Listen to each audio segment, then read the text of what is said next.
Wanci dudu wanci kowe ngelak sukumu tumapak menyang ing Kamandarakan. Ana wigati apa alap-alap? Paring matur. Rikala semanten kula menika pikantuk dawuh ingkang supados nderek wonten Menteri Kasultanan.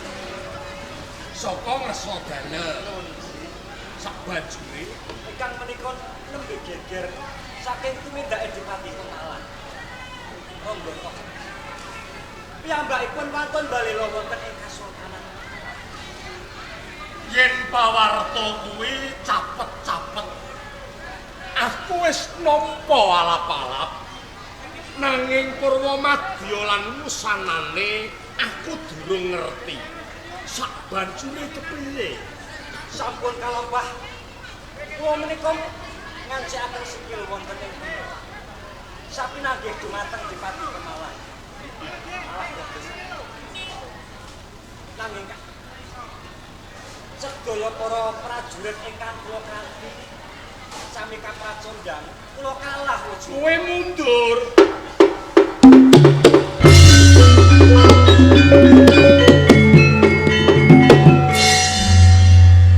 Musana nganti kowe kumawani tumuju menyang Kamandarakan iki. Kok kados Alap-alap ya senajan to kowe wis ora kuwawa nentremke praja Mentaram saka pakartine Dipati Pemalang kang sedya malela saka Mentaram ninggak jaluk ya alap-alap. Aja nganti cilik atimu gedene kowe ngekes alung kowe kelangan nyawa katimbang Mentaram brubuh saka astane wong kang uja angkara murka. Mula kanthi kuwi alap-alap aja nganti mangombya pakartine Dipati Pemalang. Ayo padha cancut aku nyuwun tumapak menyang Katemenggungan timbalana Surantani keng supaya tumuju menyang Kamandarakan kene. kok kados ngaten. Istaken dawuh. Ya ya.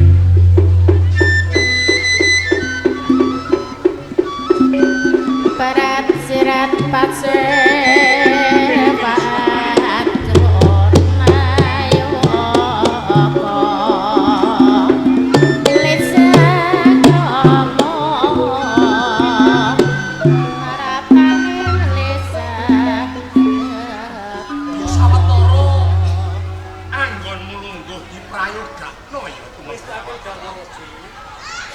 Surantani sabda dawuh tinimbalan kula apa dumetan. Mestine kowe kaget merga aku ngepenginake kowe tumuju menyang Kamandarakan ini. Sedaya menika leres damel tetap salebetipun manah kula. Panjenengan utusan kelawan sekadang kula tumenggung alap-alap kang supados kula ngadhep wonten ngersanipun Bapa Dumetan.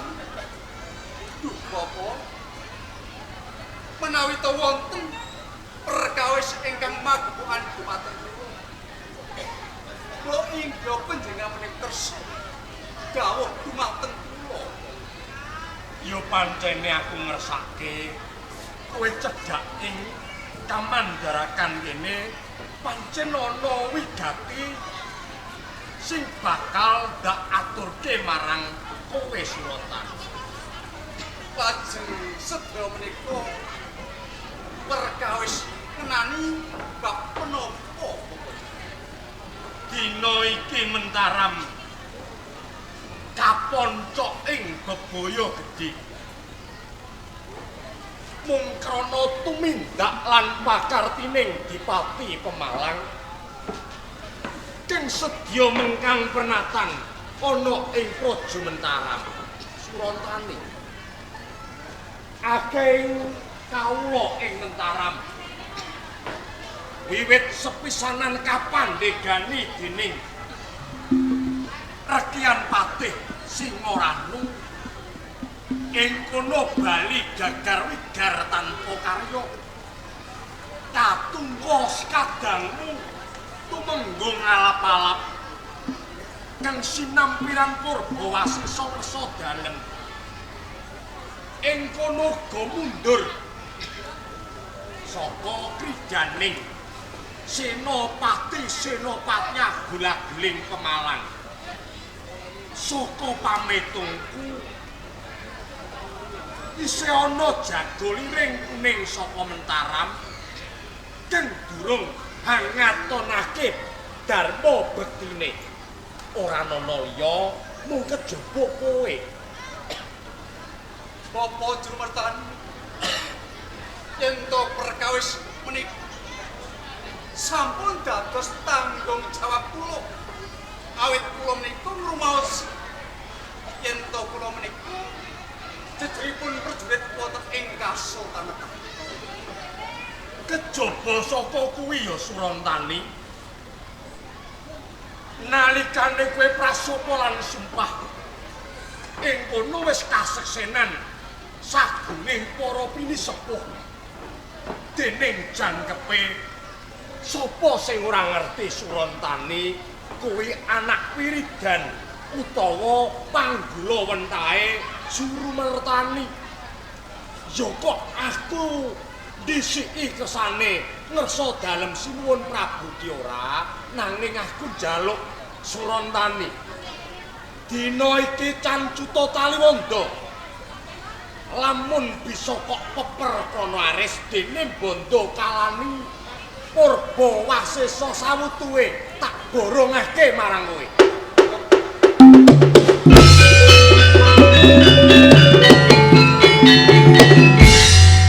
menawi tandha panjenengan kados sekaten kepareng wedal sak menika kula nyuwun pamit kula badhe tumuju wonten ing Kabupaten Pemalang tetep ana watake satriya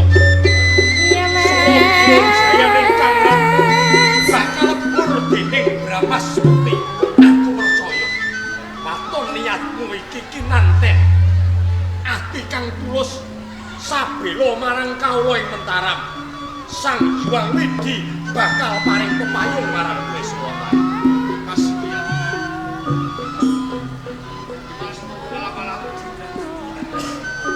aku jaluk kanthi banget siraku ngadep rasane ratu ing Kasultanan matur yen to Surantani matur dadi Senopati bakal dari kateteman kono ing Kasultanan Kowe kang badhe matur